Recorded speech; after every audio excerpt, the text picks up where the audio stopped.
Good morning, traders and investors. Thanks for tuning in to Pre-Market Prep with StockOdds. So we have Rob on today. We're going to be talking lots of seasonality, in addition to uh, inflation data and how to prepare for that, and talking about how to trade mergers and how that spread price works.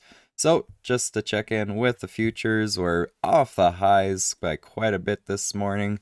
Currently, S&P's futures are at 44.71, up 0.2%. Dollar coming off the highs as well, down about a 0.5% at 104.51. Bonds as well, down by about 0.4% at 119.01. Crude down by about 0.25% off the highs at 87.29. Gold going back to flat on the session, but still up by about 0.1% at 1945.30.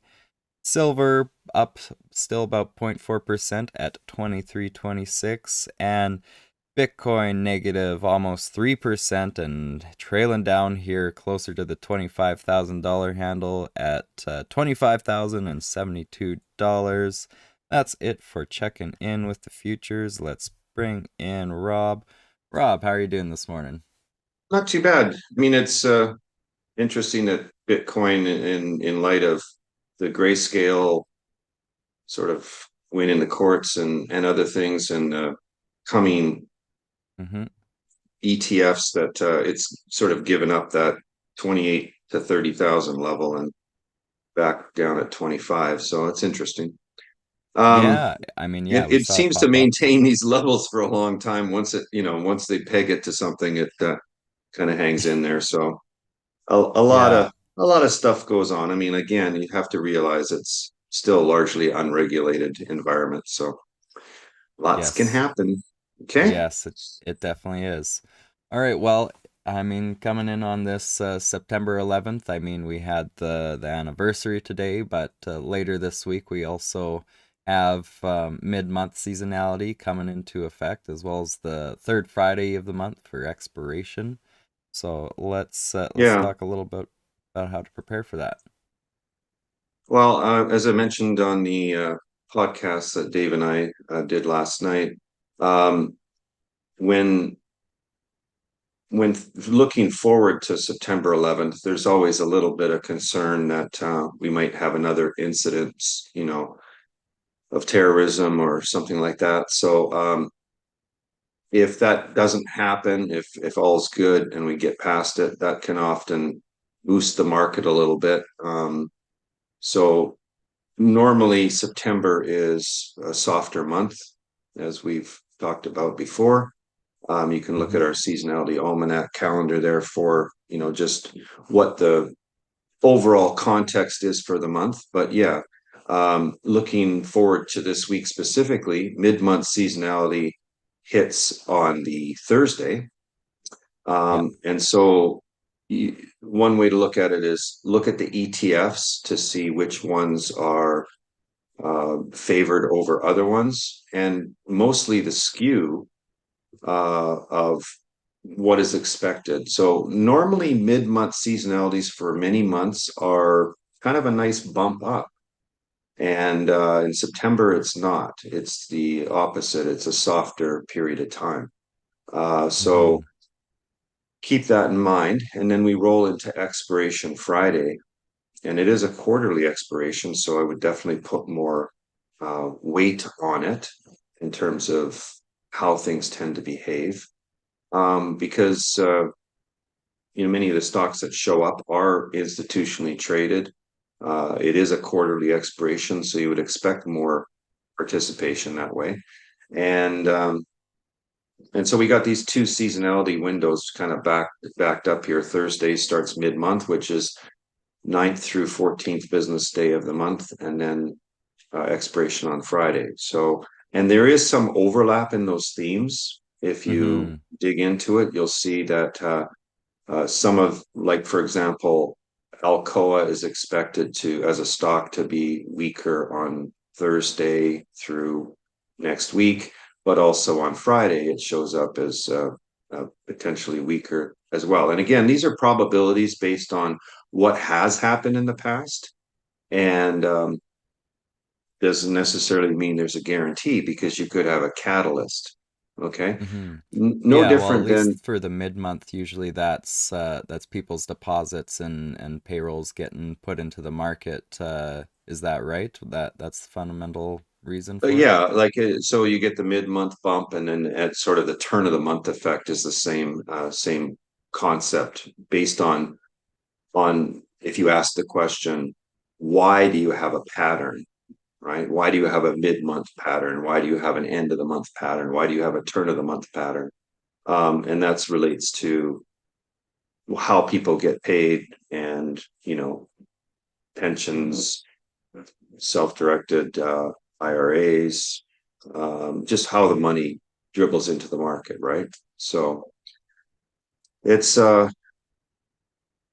yeah, it's something that has been highly reliable over a very long sample, but you can always have a macro interfere with it at any time, right? There's no Yeah, guarantee that it uh, happens again. So of um, course. Yeah. I mean, last week I mean, not quite the macro, but Apple was a bit of a driver of the market with the whole concern of the right. iPhones not being able to be used by Chinese officials, that whole thing. And this week, Well, finally, we what get that signals is that we still have trade wars and tech wars and stuff is still going on before, we haven't really had a global hot war, but not that we want one, but nope. you get wars happening between countries on various other subjects as well, right? So Yes. tariffs and blocking. I mean, we blocked Chinese phones first, right? So Yeah, yeah, the whole Huawei thing. Yeah, it goes back and forth, and yeah. Unfortunately enough, no hot wars. We don't want any of that. We're not gonna jinx it. But all right, so that's that. And then there's not seasonality data, inflation data coming out later this week as well. How would you position yourself for that? well, you have to think about what the consensus has been, and what have people been riding on the most. Look at some of the revisions that have happened, and look at what is expected and what the possible scenarios are.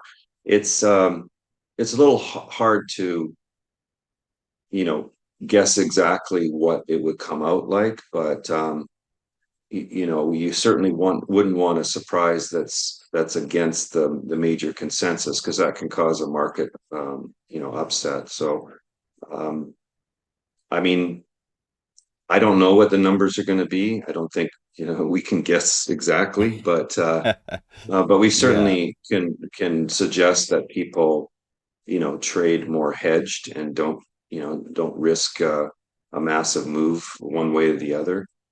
You can Mhm. always participate, as it's happening, as you get evidence, but to set yourself up for risk of ruin, or being completely wrong on direction, I would caution against that. Yes. Yes. At least by hedging and trading market neutral, yeah, you don't really have to be worried as much for which direction the market goes. But at least trading some stock odds strategies, like trading the weekly basket, it does seem to overall do a bit better when the whole market is being lifted. The longs tend to outpace the shorts a lot more often in that case, as opposed to when the market's all heading down and the shorts don't always outpace the longs in that case. But Yeah, it can be an issue sometimes on direction, but you try to you know get as much out of it as you can, and not be subject to especially the downside of the market. If the market sentiment is really good, which again, September is not one of those months where you have great breadth of the market, where you have a lot of money flow. If anything, it's more of a transition where you're coming from the summer into the fall, and people kind of don't know what to expect. They know that October's volatile. They often think it's a down month, so September has some concerns, but October can actually perform reasonably well. And especially if September's down a lot, then you might get a good bounce in October. Hmm. But it's certainly not the same kind of month as a November or a December, right? So just be cautious and you know pay attention to sort of some of the leading indicators. Like for example, we had a pretty good streak on the dollar since about mid-July. It's been moving higher. Yep, But why don't we take a look certainly at that has. right Yeah. now here? Because I think that's an important driver. I'll share it on my screen here. Okay. Yes. Yeah. The dollar definitely has been on a So run. Yeah. so we have some resistance up here, the Oh, 105.50 can you share level. your screen there? Um, okay, there we go. There we go. That should be viewable Yep. now. So um, you've got some resistance from the beginning of the year and again in March, and that's about 105.50 level. So we were heading there on a pretty good streak since mid-July, and you see this one-day pullback here, right? So what did that do? It it helped put a floor under the market a little bit for today. It certainly bounced basic materials. Like if we go to the groups and look at what's up today, we see cyclical doing really well. Hmm. Basic materials, and which had been look at on the 1 week performance last week, basic materials had been in the bottom along with industrials. So we're seeing that I mean, this is impacting this 1 week performance because it's calculated by rolling it. So in order to get a full 1 week, you need to look at it on a Friday or on the weekend, look back. Um, Yeah. but still, basic materials really performed poorly last week, and the dollar had been strong all week. So again, that's one of the sectors that's the most reliably inverse correlated to the dollar. So Hmm. if you want a good edge, let's say we're going into a seasonality window, like maybe mid-month or something, and we see that some of the basic materials are weaker, like Alcoa we mentioned, um, then you would really like a lift prior to that. So are we getting a lift today? Yes. Could that continue tomorrow and even Wednesday before Thursday? If possibly, if it does, then that puts you in a much better place to be again rolling to a short on basic materials. But again, the dollar is going to be very important there. Yeah. So Well, I mean that compares at least the last couple of weeks. The dollar's been really strong, and crude has at least stayed fairly strong, and so at least energy there is balanced out a little bit well, with yeah, the but weak see, the performance. energy has its own set of macro forces, right? So OPEC and Russia and sanctions and recession and no recession, and there's just so many different macro things, and it is quite a volatile sector too. But yeah, it really Hmm. had great performance over the month, and last week was over 2.5% on the XLE alone. The sector spider was over 3.5%, I believe, in terms of performance. So very strong oil conditions, and so it's not related to the dollar. Like normally there would be sensitivity, but there's a clear example of how a macro can overwhelm the say correlation or inverse correlation, right? Yes. Yes. So Exactly. so that's one of the tricks of trading is persistence of correlation over long samples. So if I calculated correlation on two instruments over a year, and it was 90%, and then I calculated over the last quarter and it's 92%, and I calculated over the last 5 to 14 days and it's still running at 92, 94%. So then you have an example of persistence of correlation. But you might have a group like the energy sector which has all these other macro forces, and it disrupts that.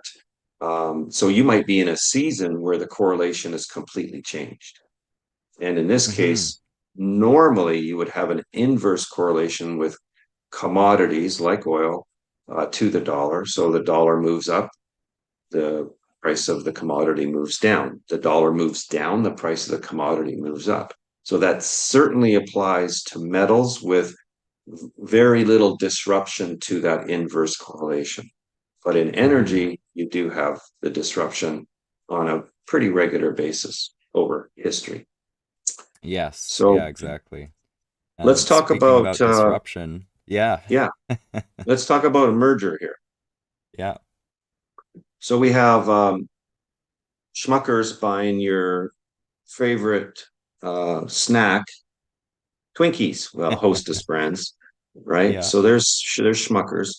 So this is how it was trading, okay, over the Mm-hmm. last year. This is probably some downdraft just because of maybe something leaked out about them pursuing, a target company like Mm-hmm. Hostess Brands. You certainly But it's see been in that a general here. downtrend. Yeah. Yeah, but I mean, there can be some pressure that comes into it. But then here's the actual bona fide announcement, and you see it drop. Okay. Yeah.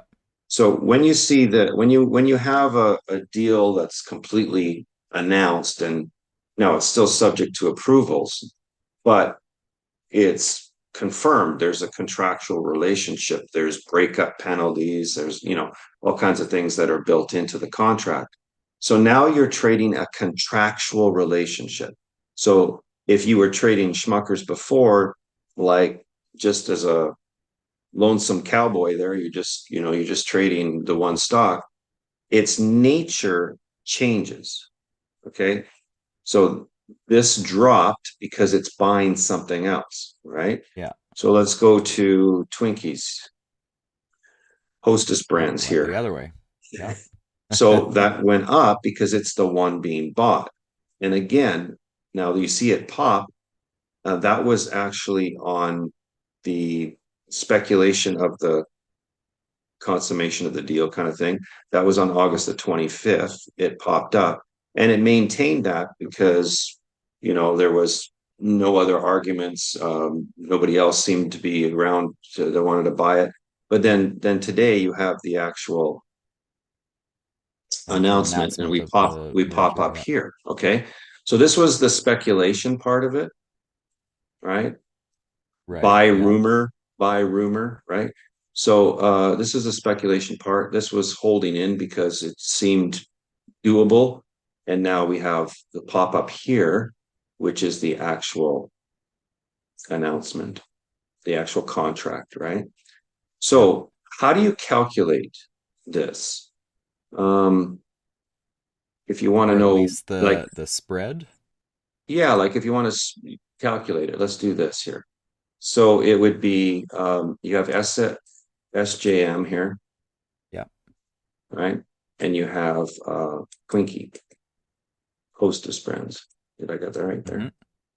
Okay. So how do you calculate it? So this one is buying this one. So we have the acquirer and the target. Yes. Yeah. And SJM is buying Hostess. Yeah. yeah, so we have the acquirer and the target, right? Yeah. So what are they paying for it? It's 0.03002. And if you're going to calculate it correctly, rounding is not allowed. When you're trading mergers, you don't round the ratio. Okay. Now that ratio, you know, could change there. I mean, there could be opposition to the contract by shareholders or something like that. I mean, it's not locked forever, but as of right now, that's what the ratio is. So it's point zero. So, well, yeah. Where did that ratio come from? Or are you getting to that point here?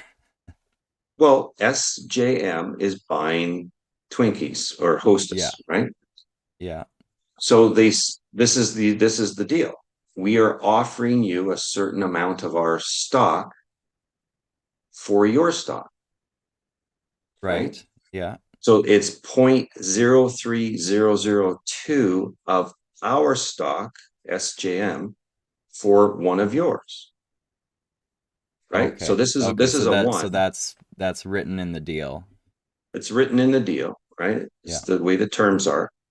Yeah. Plus plus $30 in cash, right? So Mm-hmm. that's the hard part. People don't know how to do this. So it's 0.03002 of whatever the price of this is to calculate it now on an ongoing basis. So this would be Mm-hmm. real time. This times the price of that plus the price of that minus one of Twinkies. So let's do it. You read off to me what we got here, okay? The spread price Okay. should be close to 50 cents, 50, 55 cents, somewhere in there. So let's see what we get. Okay, go ahead. What's the price of SJM right now? 132.27. 132.27. Whoops, 27. Yep. Okay, And then 33.47 for Hostess. so it'd be that times the 0.03002. You can use your calculator because I got my hand busy here trying to draw, right? Sure, yeah. Right? Yeah, I'll do the Okay. math So here. that plus the 30, right? Minus Twinkies. What's the price of Hostess right now? Yeah, 33.46. Okay. Calculate that out for me. All right. So yeah, 132 27 times 0.3002 plus $30 minus the price of Hostess right now is 36.25. 132.27 times point zero three Oh, zero point zero zero. two. Forgot the point zero. There we go. All right. Yeah. Point Your five your one. cal your calculator is from the future, I think. Yes, yeah, I think so. There we go. Fixed it. So yeah, point 0.51. Okay, so 0.51. So that is the spread number right now. Yeah. What will that spread number be when this deal is consummated completely? It's supposed to close in the I think by second January quarter or or the end of the first quarter or something. So April, probably April 30th would be when it's expected to close.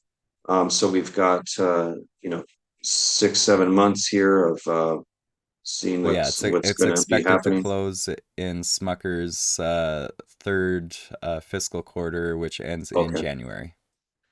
ends in January. Okay, so I mean, it could be delayed. There could be all kinds of things that come up, but between now and then, this spread would be decaying down towards zero.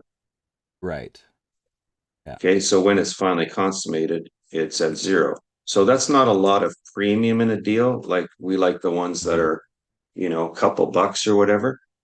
Just so you're aware, if there are approvals that need to happen and there's any risk to them, if the spread, was say trading down around 20 cents or something like in here, and you still Hmm. had risk to it, it'd be better to turn it around and be long the SJM and short the Twinkies, and then if a deal is unwound, what's the breakup price? Well, the breakup price is what it was trading at prior to the deal being announced or speculated on.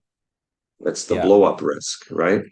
Yeah. So if you kind of calculate it back and just look at what it was prior to it, you'll see what your blow up risk is. So it could be, many So dollars of risk. calculating it from Friday's closes where SJM was trading around 141 Well, and you really should go back to prior to August 25th because okay. you have the speculative portion of premium in there as well. So you have that initial pop, and then it kind of leveled off, and then you have today's pop because the deal was officially announced contractually, right? So, and before it was the speculated ratio, now it's the actual money being offered, which is in stock and cash. Before before today, it was, what do we think they're going to pay? What's been kind of talked about, what's leaked out. But Right. It's today, you know speculation. Right. exactly what they're going to pay if this deal is consummated. So the Gotcha. spread's at 51 cents, and it will decay towards zero by the closing date, expected closing date. And if, for example, on closing, it was trading at 5 or 6 cents, and you had it on short SJM and long TWNK, you would get that 5 or 6 cents. Now, one other thing you have to be careful of is, was there any dividend expected to be paid or whatever? Because that could Yeah, could there can be other interfere. terms to the Right? deal there. Yeah. Yeah. So that's just a So, preliminary look at, first of all, my point with all this is, whenever you have a merger speculated, you should automatically take a different approach to those two symbols. If the deal is fully announced, like what we have here today, then you definitely need to take it out of the normal trading basket. So this is not, part of, hmm, if these two stocks were in your universe to draw on for whatever your strategies are, hmm. it completely changes today. These two Yes. stocks should be pulled out of that universe that you're looking at and treated completely separately because they're in a contractual relationship. So that could give you an opportunity to trade it as a risk arbitrageur, right? You like Hmm. the sound of that? Yes, Do you want to using fancy do you want lingo to be here. a risk Or, arbitrageur, Josh? Um, yes. Sounds Yes. nice. So your next cocktail party that you go to, you can. What do you do? I'm a risk arbitrageur. Okay. Yeah, there So, you go. That's perfect. That's great yeah, I opening. mean this Yeah. helps, right? Because sometimes as a trader, it's hard to explain what you do, right? Or people always think, well, you must be a broker or something Yeah. like that, right? People would Yeah. No, I definitely don't want to give you my understand. money, right? Yeah. Yeah, people So definitely if would you just say understand that, arbitrageur. Yeah. oh, what do you do? Risk arbitrageur.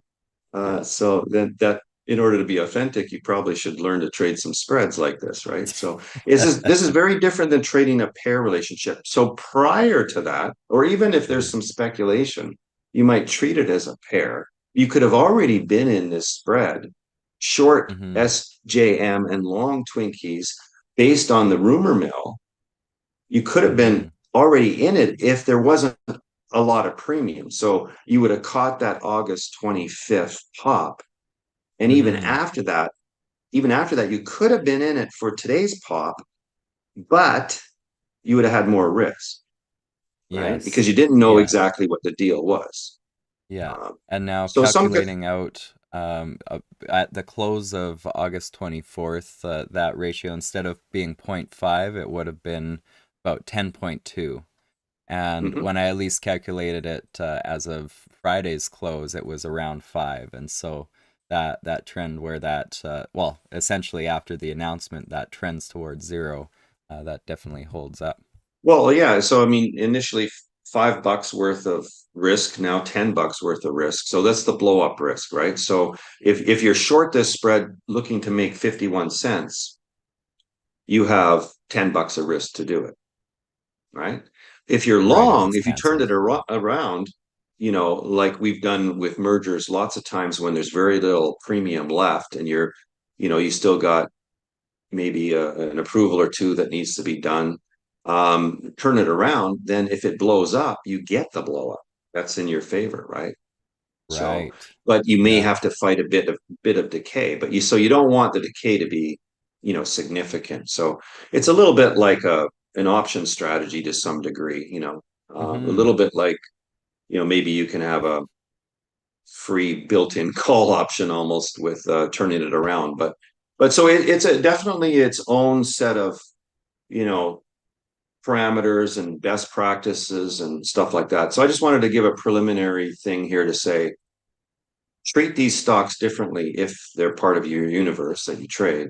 And if you want to look more closely at trading risk arbitrage, then there's a whole approach to it, and you starts with being able to calculate your spread number correctly.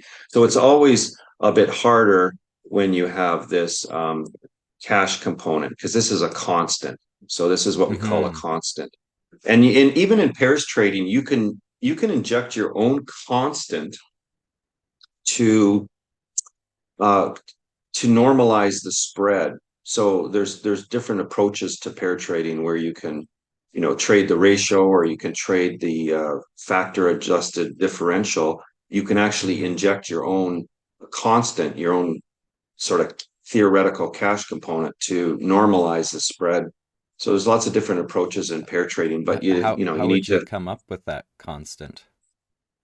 based on sort of say the moving average between the two stocks could be Okay. something that you feel creates a very level chart where you can see your standard deviation off that because you're always trying to trade a moving object. These things are Mm-hmm. moving all the time. So anything you can do to sort of level it off and look at what's the real standard deviation on the spread can be helpful. But that's for more advanced stuff. So we'll Yeah. leave it Well, at yeah. I that for mean, today. yeah, didn't think we would get quite into the whole risk arbitrageur talk there, but hey, there we go. I think that was a great lesson. I certainly learned something. I hope everyone watching learned something here with Well, if they trading the spreads. forgive my chicken scratch on the screen here, but anyway, Oh, we can can't read it enough, I think. Yeah. Well, yeah, can't take that's a great ourselves overview. selves too seriously here, right? Got to have fun. So anyway, Yes. thanks for everything, and we'll let you go. Yeah, all right. Well, thanks for tuning in, Rob, and thanks for tuning in, everyone. Just checking in with the S&Ps here. Currently still trading up on the day at 44.73.75 in the futures. That'll do it for us for today for pre-market prep with stock odds. Make sure you tune in at 3:30 for the closing print with Joel, and we'll see you guys all next week.